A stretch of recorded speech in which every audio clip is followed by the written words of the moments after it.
ಭಾರೀ ಮಳೆಯ ಹಿನ್ನೆಲೆ ರಾಜ್ಯದ ಹಲವೆಡೆ ಶಾಲಾ ಕಾಲೇಜುಗಳಿಗೆ ರಜೆ ಘೋಷಿಸಲಾಗಿದೆ. ಶಿವಮೊಗ್ಗ ಜಿಲ್ಲೆ ಸಾಗರ ತಾಲೂಕಿನ ಶಾಲೆಗಳಿಗೆ ರಜೆ ಘೋಷಣೆ ಮಾಡಲಾಗಿದೆ. ಬೆಳಗಾವಿಯ 3 ತಾಲೂಕಿನ ಶಾಲಾ ಕಾಲೇಜಿಗೆ ರಜೆ ಘೋಷಿಸಿದ್ದಾರೆ. ಬೆಳಗಾವಿ ಜಿಲ್ಲೆಯ ಖಾನಾಪುರ, ನಿಪ್ಪಾಣಿ ತಾಲೂಕಿನಲ್ಲಿ ರಜೆ ಘೋಷಿಸಿದ್ದಾರೆ. ಇನ್ನು ಕೊಡಗು ತಾಲೂಕಿನಲ್ಲೂ ಕೂಡ ಶಾಲೆ ಕಾಲೇಜುಗಳಿಗೆ ರಜೆ ಘೋಷಿಸಲಾಗಿದೆ. ಭಾರೀ ಮಳೆಯ ಹಿನ್ನೆಲೆ 3 ಜಿಲ್ಲೆಗಳಲ್ಲಿ ರಜೆ ಘೋಷಣೆ ಮಾಡಲಾಗಿದೆ. ಶಿವಮೊಗ್ಗ, ಬೆಳಗಾವಿ ಮತ್ತು ಕೊಡಗು 3 ಜಿಲ್ಲೆಗಳಲ್ಲಿ ಕೂಡ ಧಾರಾಕಾರ ಮಳೆ ಆಗ್ತಾ ಇದೆ. ಪುನರ್ವಸು ಮಳೆ ಅಬ್ಬರಿಸ್ತಾ ಇದೆ. ರಸ್ತೆಗಳೆಲ್ಲ ಕೆರೆಯಂತೆ ಹುಕ್ಕಿ ಹರಿತಾ ಇದೆ. ಈ ನಿಟ್ಟಿನಲ್ಲಿ ಶಾಲಾ ಕಾಲೇಜಿಗೆ ತೆರಳುವಂತಹ ಮಕ್ಕಳಿಗೆ ಮಳೆಯಿಂದಾಗಿ ಯಾವುದೇ ರೀತಿ ಅಡಚಣೆ ಉಂಟಾಗಬಾರದು ಅನ್ನುವಂತಹ ದೃಷ್ಟಿಯಿಂದ ಸುರಕ್ಷಿತ ದೃಷ್ಟಿಯಿಂದ ಕ್ರಮ ಕೈಗೊಳ್ಳಲಾಗಿದೆ. ಬೆಳಗಾವಿ, ಖಾನಾಪುರ, ನಿಪ್ಪಾಣಿ ತಾಲೂಕಿನಲ್ಲಿ ರಜೆ ಘೋಷಣೆಯಾಗಿದೆ. 3 ಜಿಲ್ಲೆಗಳಲ್ಲಿ ಕೂಡ ರಜೆ ಘೋಷಿಸಲಾಗಿದೆ. ಇಷ್ಟೊತ್ತು ಮಹಾಮಳೆಯ ಬಗ್ಗೆ ಸುದ್ದಿಯನ್ನ ನೋಡಿದ್ವಿ. ಆದ್ರೆ ಕೆಲವು ಜಿಲ್ಲೆಗಳಲ್ಲಿ ಹನಿ ಮಳೆ ಆಗ್ತಾ ಇಲ್ಲ. ಬರ ಅನ್ನೋದು ಬಿಟ್ಟು ಬಿಡದೆ ಕಾಡ್ತಾ ಇದೆ. ಕುಡಿಯೋ ನೀರಿಗೂ ಜನ ಪರದಾಡ್ತಿದ್ದಾರೆ.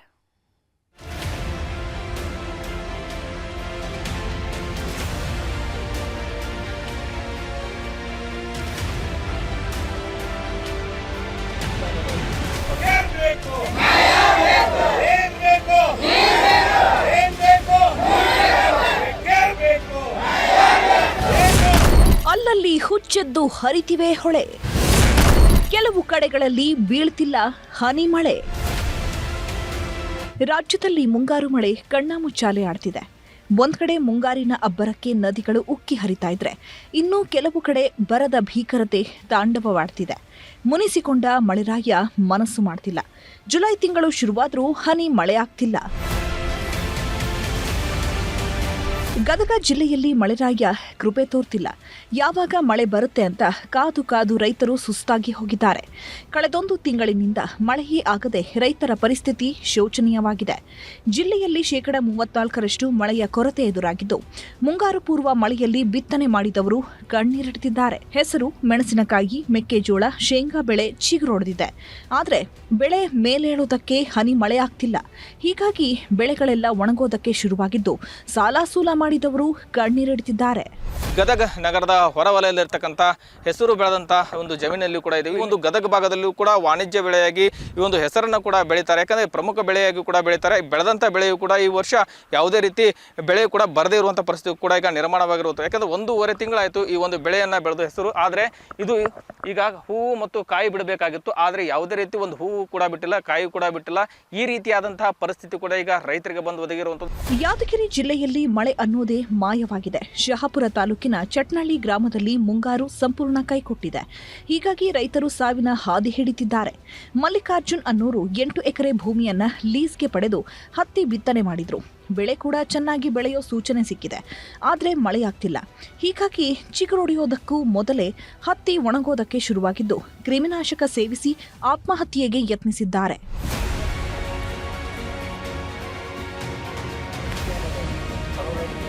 ಇನ್ನು ಯಾದಗಿರಿಯಲ್ಲಿ ಮಳೆ ಸುರಿಯೋದು ಇರ್ಲಿ, ಹನಿ ನೀರು ಸಿಗ್ತಿಲ್ಲ. ಬೆಳೆಗಳಿಗಷ್ಟೇ ಅಲ್ಲದೆ ಕುಡಿಯೋದಕ್ಕೂ ನೀರಿಲ್ಲದ ಪರಿಸ್ಥಿತಿ ನಿರ್ಮಾಣವಾಗಿದೆ. ಹಯ್ಯಾಳ ಗ್ರಾಮದಲ್ಲಿ ಭೀಕರ ಬರದ ಛಾಯೆ ಆವರಿಸಿದೆ. ನೀರಿಗಾಗಿ ಗ್ರಾಮಸ್ಥರು ಪರದಾಡ್ತಿದ್ದಾರೆ. ಜಲಜೀವನ್ ಮಿಷನ್ ಕಾಮಗಾರಿ ಹಳ್ಳ ಹಿಡಿದಿದ್ದು, ಶುದ್ಧ ಕುಡಿಯುವ ನೀರಿನ ಘಟಕಗಳೆಲ್ಲ ಬಂದ್ ಆಗಿವೆ. ಸ್ವಾತಂತ್ರ್ಯ ಸಿಕ್ಕಿ 78 ವರ್ಷ ಆದ್ರೂ ಕೂಡ ಇಲ್ಲಿ ಸಾರ್ವಜನಿಕರಿಗೆ ಏನಾದ್ರು ಶುದ್ಧ ಕುಡಿಯೋ ನೀರು ಇರದೆ 13 ಲಕ್ಷ ಖರ್ಚಾದ್ರೂ ಆರೋ ಪ್ಲಾಂಟ್ ಹಳ್ಳ ಹಿಡಿದೋಗ್ಯದ. ಇಲ್ಲಿ ಚರಂಡಿ ಸ್ವಚ್ಛತೆ ಇಲ್ಲ, ಕುಡಿಯ ನೀರಿಲ್ಲ. ಇಂಥ ಬೃಹತ್ ಆಗ ಟ್ಯಾಂಕರ್ ನಾನು ನೋಡಿನಿ, ಬೇರೆ ಹಳ್ಳಿಯಾಗ ಇಂಥ ದೊಡ್ಡದು ಎಲ್ಲಿಲ್ಲ.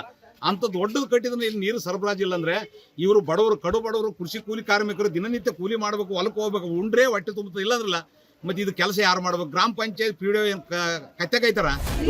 ನೀರು ನಮ್ ಕುಡಿಯೋ ನೀರು ಬೇಕ್ರಿ. ಮಕ್ಕಳು ತಗೊಂಡ್ ಎಲ್ಲಿಗೆ ಹೋಗ್ಬೇಕು? ಎಲ್ಲಿಗೆಲ್ಲ ಕೆಲಸದಾಗ ನಾವು ರೈತರು ನಾವು ಅಡಿಗೆ ಮನೆಗೆ ಯಾವಾಗ ಹೋಗ್ಬೇಕು? ಮನೆ ಮಕ್ಕಳು ಸಾಲಿಗೆ ಕಳಿಸ್ಬೇಕು.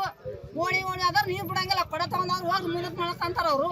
ನೀರು ಟಾಕಿ ನಮ್ಗೆ ಬರೋಳ್ರಿ. ನೀರು ಮಾಡಿದಾರ ತೋರ್ಸಾರ ಹೋಗ ರಾಟಿ ದೊಡ್ಡ ಟಾಕಿ ಮಾಡಿಸಿ ರೋಡಿಗೆ ಅದು ನೋಡ್ಬೇಕಾದ್ರೆ ಬರೋ ಹೋಗೋರು ಕಾರ್ನ್ಯಾಗ ಅಂತರ್ಗಡೆಗೆ ಬರೋರು. ನಮ್ಮ ರೈತರು ನೀರಿಲ್ಲ. 2 ದಿನ ಬಂದ್ರೆ 1 ತಿಂಗಳು ಬಂದಾವ ನೀರು.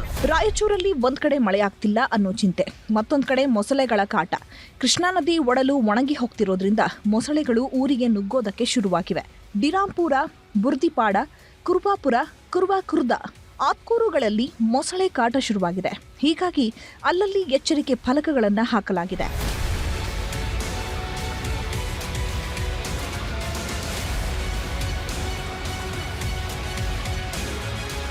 ದಾವಣಗೆರೆಯಲ್ಲೂ ಮಳೆಗಾಗಿ ಜನ ಪರದಾಡ್ತಿದ್ದಾರೆ. ಮುಂಗಾರು ಬಿತ್ತನೆ ಅವಧಿ ಮುಗಿಯೋದಕ್ಕೆ ಬಂದರೂ ಮಳೆಯ ಸುಳಿವಿಲ್ಲ. ಹೀಗಾಗಿ ದಾವಣಗೆರೆಯಲ್ಲಿ ಮೋಡ ಬಿತ್ತನೆ ಮಾಡಬೇಕು, ಜೊತೆಗೆ ಬರಪೀಡಿತ ಜಿಲ್ಲೆ ಅಂತ ಘೋಷಣೆಗೆ ಜನ ಒತ್ತಾಯಿಸುತ್ತಿದ್ದಾರೆ. ಒಟ್ಟಾರೆ ಕರುನಾಡಲ್ಲಿ ವರುಣದೇವ ಕಣ್ಣಾಮುಚ್ಚಾಲೆ ಆಟ ಆಡ್ತಿದ್ದಾನೆ. ಅರ್ಧಕರ್ಧ ಕರುನಾಡಲ್ಲಿ ಭಾರೀ ಮಳೆ ಆಗ್ತಿರೋದ್ರಿಂದ ಕೆಲವು ಕಡೆಗಳಲ್ಲಿ ಹನಿ ಮಳೆ ಬೀಳ್ತಿಲ್ಲ. ಹೀಗಾಗಿ ರೈತರ ಪಾಡು ಹೇಳತೀರದಂತಾಗಿದೆ. Bureau report, news 18.